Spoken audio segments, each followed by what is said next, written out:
Kok tidak ada satu pun di antara kalian para syekh, para ulama itu yang doanya mustajab?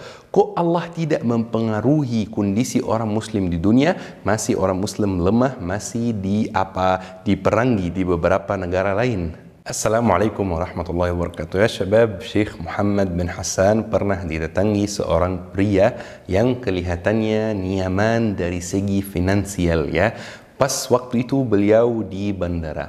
Kemudian orang itu datang dan menghadap Syekh Muhammad dan mengatakan, "Ya Syekh, Allah zalim, Allah menzalimi hambanya." Orang bilang seperti itu. Jadi Syekh Muhammad kaget bagaimana caranya merespon orang itu. Apakah dimarahi, apa didengar? Apakah diajak diskusi atau ditinggalkan?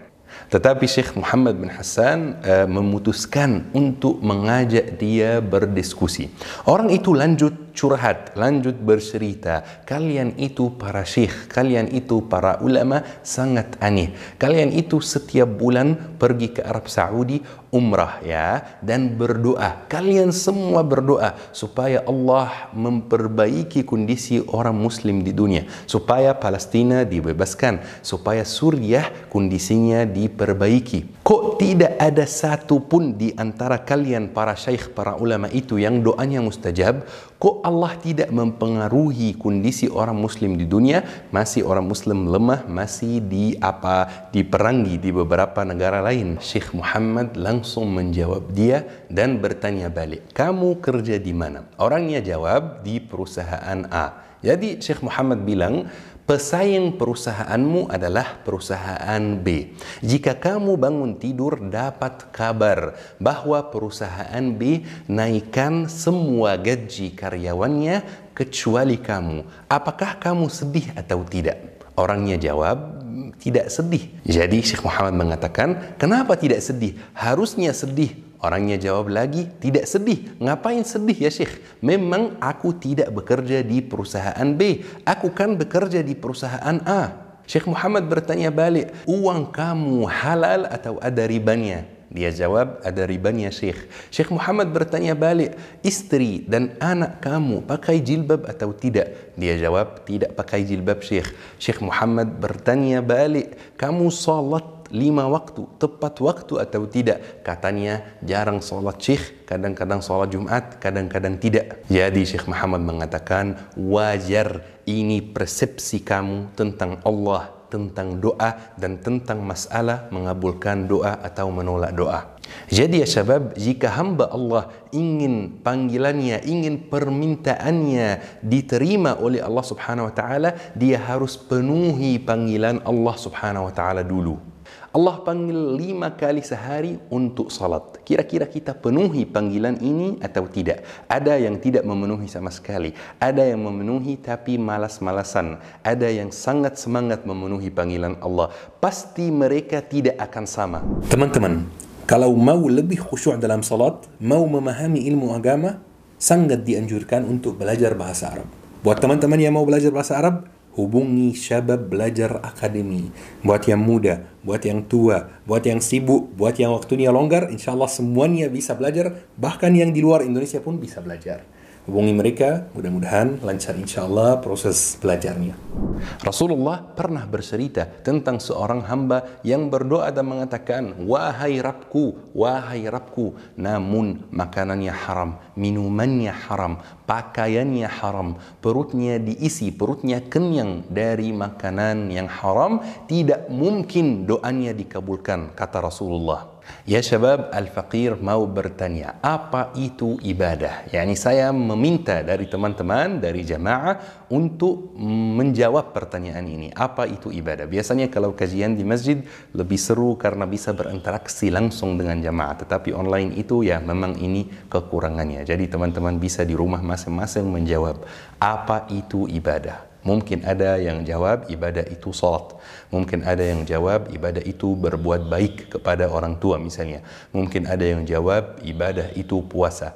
Tetapi ya syabab, ketika Rasulullah ditanya apa itu ibadah, Rasulullah menjawab, "Ad-du'a huwal ibadah." Doa adalah ibadah. Coba bayangkan ya jemaah, ketika Rasulullah diminta untuk memilih satu kata yang bisa mendeskripsikan hal yang sangat penting seperti ibadah, Rasulullah memilih kata doa. Jadi posisi doa, derajat doa dalam agama Islam adalah derajat yang sangat penting, bukan derajat yang rendah sama sekali. Bahkan dalam bahasa Arab, al-ma'na al-lughawi, kata salat itu artinya doa. Bahkan kita setiap hari dalam salat kita berdoa, ihdinas siratal mustaqim, tunjukkanlah kami jalan yang lurus. Ini doa ya syabab yang kita bacakan di setiap hari, di setiap rakaat, di setiap salat.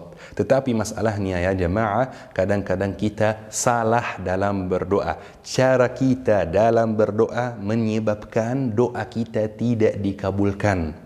Kadang-kadang kita doa dengan ikhlas, kadang-kadang kita doa dengan khusyuk, tetapi cara kita yang bikin doa kita tidak dikabulkan oleh Allah Subhanahu wa taala. Makanya insyaallah dalam kajian ini ana mau share mungkin bisa dibilang beberapa tips ya supaya doa cepat dikabulkan. Ayo jamaah, catat. Imam Syafi'i mengatakan al-ilmu saydun wal kitabatu qaidun faqayyid suyudaka bil hibalil wasilah. Ya, ilmu itu seperti hewan buruan dan menulis itu adalah ikatannya, maka ikatlah hewan buruanmu dengan ikatan yang kuat, yaitu menulis. Bismillah. Tips pertama adalah memastikan uang kita ini halal atau haram.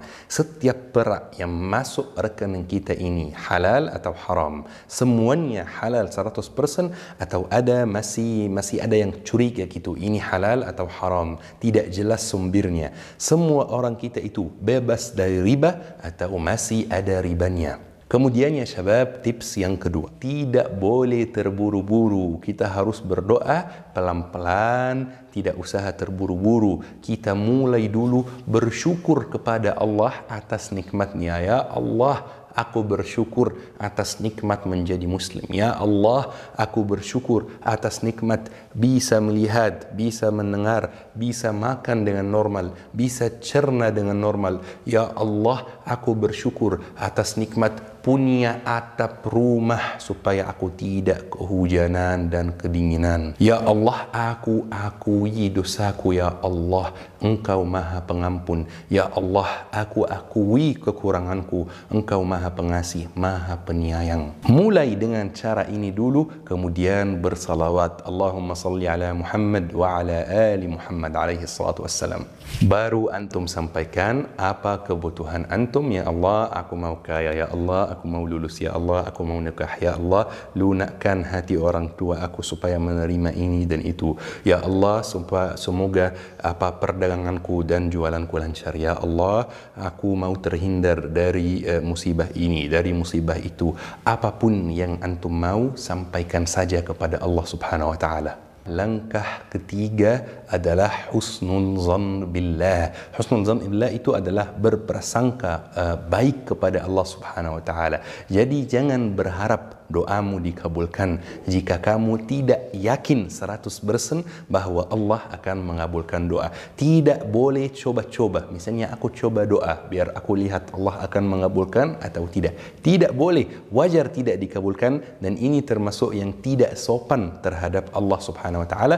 Maka tips ini sangat penting, yaitu husnul zan billah, berprasangka baik kepada Allah Subhanahu wa taala. Tidak boleh coba-coba sama Allah. Yang berdoa kepada Allah harus yakin 100% sama Allah. Tips keempat ya syabab adalah Allah suka hambanya yang lahuh. Lahuh itu artinya tidak bosan berdoa, tidak berhenti berdoa, tidak putus asa berdoa. Subuh berdoa, sebelum makan berdoa, setelah makan berdoa, pas ganti baju berdoa, pas berangkat kerja berdoa, pas berangkat sekolah berdoa, pas bersihkan rumah berdoa. Doa itu bisa dilakukan di mana saja, kapan saja ya. Pas selesai kerja berdoa, pas tidur berdoa, setelah sholat berdoa, pas buka puasa berdoa. Ini namanya hamba yang lahuh. Ini hamba yang disukai Allah Subhanahu wa taala. Ayo kita menjadi hamba yang lahuh. Tips kelima, jangan berdoa yang aneh-aneh. Maksud saya, jangan berdoa yang haram. Ini dilarang. Misalnya, ya Allah, kasih saya kekuasaan supaya aku bunuh si fulan yang pernah menghina aku. Ya Allah, jadikan aku orang yang kaya supaya aku beli barang-barang atau produk-produk yang engkau haramkan. Ini tidak boleh. Bukan hanya doa tidak akan dikabulkan, malah bisa termasuk dosa karena termasuk perilaku yang tidak sopan terhadap Allah, tidak akhlakul karimah terhadap Allah subhanahu wa ta'ala. Tips keenam, secara umum doa bisa dilakukan dimanapun, kapan saja ya. Bisa pas bangun tidur, bisa pas kerja, bisa pas bersihin rumah, bisa dilakukan kapan saja. Cuman ada beberapa waktu setiap hari yang termasuk waktu doa mustajab. Waktu doa mustajab. Tips ini adalah mencari waktu doa mustajab ini. Saya sebutkan beberapa ya. Pas waktu sahar. Waktu sahar itu waktu yang sebelum subuh. Pas waktu asar. Pas waktu buka puasa. Ya, pas waktu lagi safar, pas waktu sakit, pas waktu hujan. Ini semua waktu doa mustajab. Jadi ayo kita setiap hari fokus mana waktu doa mustajab, biar kita perbanyak doa di waktu-waktu yang seperti itu. Insya Allah ya syabab, 6 langkah ini, 6 tips ini bisa insya Allah bikin doa mustajab. Allah yang mengabulkan doa, kita hanya berusaha, kita hanya mencoba. Tetapi pernah juga pas saya ceramah ada yang pernah bilang seperti ini, Ustaz, saya sudah melakukan semua hal tersebut. Uang saya halal, saya tidak terburu-buru, saya mencari waktu mustajab. Tetap doa tidak dikabulkan. Saya sudah hampir 1 tahun berdoa supaya aku dapat beasiswa di luar negeri. Saya tidak diterima, malah musuhku yang menghina aku sebelumnya, yang dia yang diterima dan aku tidak diterima. Bagaimana itu Ustaz? Dan sebenarnya syabab, ini pertanyaan yang sangat wajar. Bahkan para sahabat Rasulullah pernah bertanya seperti ini kepada Rasulullah, dan insya Allah jawaban Rasulullah akan bikin hati teman-teman tenang. Rasulullah bersabda, "Ma min muslimin yad'u bid'awatin laisa fiha ithman aw qati'at rahim." Tidak ada seorang muslim yang berdoa dengan sebuah doa yang tidak terkandung di dalamnya maksiat, hal yang haram atau pemutusan hubungan silaturahmi, illa a'tahu Allahu biha ihda thalath, kecuali Allah akan memberikan kepadanya salah satu hal berikut. Yang pertama, imma an tu'ajjala lahu da'watuh, Allah akan mengabulkannya dengan segera. Dan ini yang kita tunggu-tunggu kan. Yani misalnya kita berdoa mau mobil, dikasih mobil. Kita berdoa mau rumah, dikasih rumah. Kita berdoa mau beasiswa, dikasih beasiswa. Tetapi ini hal yang pertama, masih ada 2 hal lagi. Wa imma an yaddakhiraha lahu fil akhirah, Allah mengakhirkannya untuknya di akhirat. Jadi doanya dikabulkan, tetapi tidak sekarang.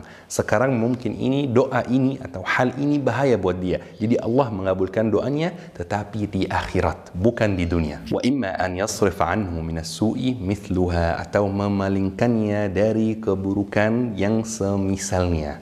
Yakni misalnya antum berdoa mau cepat nikah, tetapi karena Allah pasti maha mengetahui kondisi antum, Allah tidak mengabulkan doa antum dengan segera. Tetapi Allah akan bikin antum terhindar dari keburukan yang lebih besar berkat doa antum ini. Terhindar dari kecelakaan yang luar biasa, terhindar dari menikah dengan orang buruk yang menghina antum, terhindar dari misalnya kerugian dalam bisnis. Itu semuanya berkat doa antum yang tidak dikabulkan. Subhanallah, sampai para ulama bercerita bahwa orang yang doanya tidak dikabulkan di akhirat, dia akan senang, malah bersyukur kepada Allah. Ya Allah, alhamdulillah aku bersyukur karena doaku di dunia tidak dikabulkan. Dia senang karena dia melihat pahalanya di akhirat yang menyelamatkan dia dari api neraka. Jadi jangan sedih kalau doamu tidak dikabulkan. Yang berdoa itu tidak mungkin rugi. Yang berdoa itu selalu menang insya Allah. Yang bangun tidur di tengah malam sedangkan yang lain semuanya tidur, bangun tidur untuk menyampaikan kekhawatirannya kepada Allah Subhanahu wa taala, bangun tidur untuk curhat kepada Allah Subhanahu wa taala, bangun tidur untuk meminta dari Allah Subhanahu wa taala, tidak mungkin Allah tidak menolong, tidak mungkin antum rugi. Doa dikabulkan atau tidak itu urusan Allah, bukan urusan kita sebagai hamba yang lemah. Yang penting kita berdoa dengan ikhlas, yang penting kita berdoa dalam keadaan harta kita suci dari uang haram. Yang penting kita berdoa dengan rajin, kita termasuk hamba yang lahuh, yang tidak bosan berdoa. Semoga kita termasuk hamba yang rajin minta sama Allah Subhanahu wa taala, rajin curhat sama Allah Subhanahu wa taala daripada curhat dengan manusia yang biasanya tidak bisa menolong diri sendiri apalagi menolong orang lain. Syukran ya syabab. Wassalamualaikum warahmatullahi wabarakatuh. تعلمت عنك الكثير فأرجو استقام الخطى والمسير.